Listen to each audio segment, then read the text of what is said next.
Hey guys, Jim here with JM Dent Repair. I'm in my basement because all the normal, rational people in my house are asleep because it's almost midnight. I struggled with myself whether I was going to make this video or not. I like to let my work stand for itself. I think my quality, my customer service, usually does the trick for me. As professional courtesy and my own ethics, I don't talk badly about my competition. And a lot of times, competition that I think does good work, at least comparable to mine, I'll recommend it. Like if a customer comes in and they're wanting to get multiple estimates, I'll be like, hey, go see this guy over here. He does, he's in the same industry as me. Go check him out. Because I believe in myself that much. Well, here's the story. Customer came in getting ready to trade in his lease on his 2016 Outback. It's a metallic blue color, and he had 7 or 8 dents. We estimated them, and the guy basically scoffed at me because he had got an estimate from another dent guy who's not from around here, but he does operate locally occasionally. Again, I'm not mentioning any names because that's not really what's important. And so it was a savings of like $100, $150 over 7 or 8 dents. Early in my career, I probably would have dropped my price and tried to earn his business that way. But I found that I have to value my time, my customers value my time, and I'm not going to waste my time on a customer who's trying to undervalue me already. So he went and got his dents repaired by this other company. A couple weeks later, he comes back. His vehicle in no way, shape, or form is repaired. A lot of the dents are actually made worse. It's not going to pass a lease inspection. He's going to pay out the nose when he goes to try to trade it into the dealership. So comes back to me and asks if I can fix what has been fixed. Yes, I can. Problem is, whenever you start doing a dent that somebody else has already butchered up, it takes about twice the time. So now my estimate that was X, already $150 higher, is now X times 2. And he's already paid the first guy to fix the dents. So he's in essence paid, 2 3/4 times to have the dents fixed. And unfortunately, there was so much damage done to this dent that we're going to take a look at in particular that there was no getting it perfect. There was no getting it up to the standards that I would have had it done to begin with, now at 1/3 of the price. So thanks for watching, guys. Absolutely, if you're not interested in the whys and the hows, there's going to be a segment of this video where I start drawing on a piece of paper. If you're not interested in that, I would just pause right then. Thanks again, and take a look. Here's what came back to me. The tech that had worked on it completely missed the inside of the dent there. The very middle's still there, and he caused large pimples on either side. If there is any defense for this kind of work, it is this was on a body line on a Subaru. Subaru metal is notoriously hard to work with. It's thin, and body lines just take a little more experienced tech to get right. But any good paintless dent repair technician probably sees this 5 times a week. What really irks me about this is I get asked all the time if we can repair body lines, and absolutely we can, but things like this help perpetuate the myth that paintless dent repair is no good for body lines. The time-consuming part about repairing somebody else's repair is that you have to undo almost everything they've done. Me knocking down their work here, it took me 1.5 hours, maybe even 2 hours. I had to knock down everything they did and then spread the dent out like you can see here.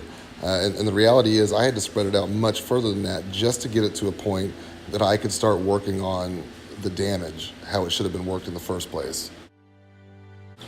Here is the first of a couple different after videos. As you can see, it turned out really flat.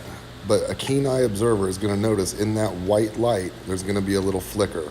And I'm going to show you exactly what that is. Unfortunately for the previous technician, the customer, and myself, this metallic blue that Subaru makes is very metallic. I'm going to explain exactly what that means, but that is what's left. Unfortunately, that's not really repairable without a repaint. I'm going to show you another angle here. The dent is flat. The dent, had I worked on it to begin with, could have looked flat without that imperfection.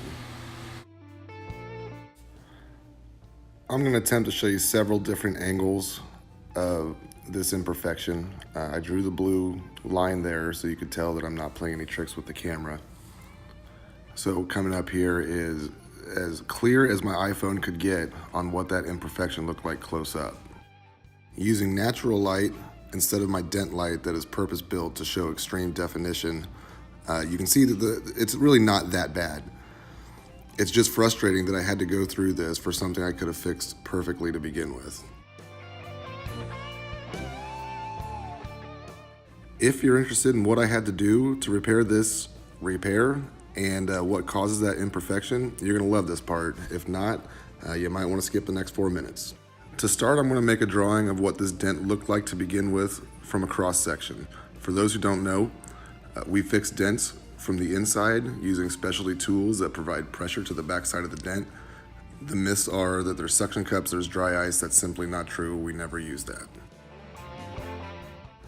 Now, instead of handling this dent properly and hitting the center of the dent, this tech missed the center completely and caused all of these pimples on either side.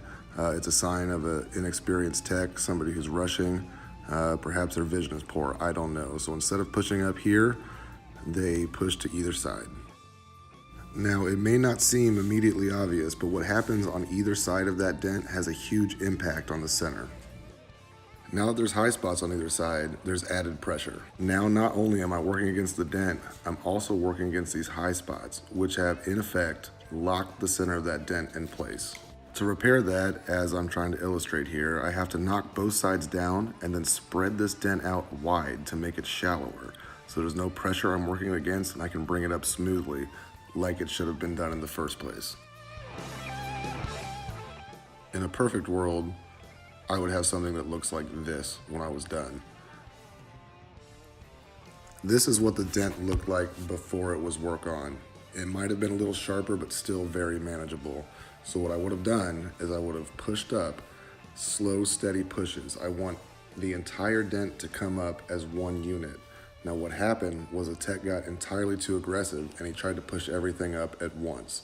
You need to think more pushes is gonna give you a smoother finish. It's a patience game. The reality of the situation is though, that the tech caused such severe damage with those over-aggressive pushes that no matter what kind of knockdown I used, I could not get those pimples to lay flat enough. So what I'm left with is a fairly flat dent with tiny, tiny sharp pimples on either side. If I try to knock them down, I'm just gonna knock it down into a dent further. What's also important to note is that Subarus have kind of a curvy body line like so. It makes it a little easier than a sharp body line to work on, but there are some added factors, but I just don't have time to get into that right now. So now I'm left with one option. I have a fairly flat dent with those sharp pimples on either side. So I'm going to employ a wet sand technique. Now, I'm gonna draw some things here, but what wet sanding does is it shaves off, I would think of it as shaving off a little bit of clear coat, and it almost erases any kind of imperfections. Now, the metal underneath still has those pimples. So instead of sticking over the plane line of the dent, the idea is to shave off a little bit of clear coat so it's all on one plane. As scary as wet sanding may sound, it's a very common technique. It's used in a lot of different areas of the auto industry. If you take your car in to get detailed and they offer you a clay bar, it's the same thing, just using a slightly different technique. It leaves plenty of clear coat to protect your paint from any kind of effects of weathering. Here's where that imperfection comes from. Because Subaru uses such a high amount of metal flake in that paint, there are still minor, tiny imperfections in the metal. We've made it flat by using the wet sand technique, but those metal flakes are now pointing in different directions, following the contours of those pimples. which causes the light to hit them and it reflects the light in different directions. I drew this man smiling. I think he would have been a lot happier if he had just gotten the dent repaired by a skilled technician in the first place. Now that you may have a better understanding of what is actually causing that imperfection, take a look at it again. I think you'll be able to see exactly what it is that I'm talking about. The next picture is an image that I'm using to illustrate something I'm passionate about. Video, video, video. Notice here how you cannot see any imperfection in this. When looking for a quality paintless dent repair technician, you need to find one that has videos of before and after the dent, preferably damage that's worse than yours too. When viewing an after in a still shot, it is very easy for a technician to manipulate the light to hide sometimes very large imperfections in the repair. It wouldn't be practical to take an after of every single repair a technician did, but there should be some available to view. Choose who you decide to trust with your car wisely. Don't let something like this happen to you. Our estimating software is nationwide industry standard. If your tech is charging less than that, maybe he's not living up to the standards of the industry.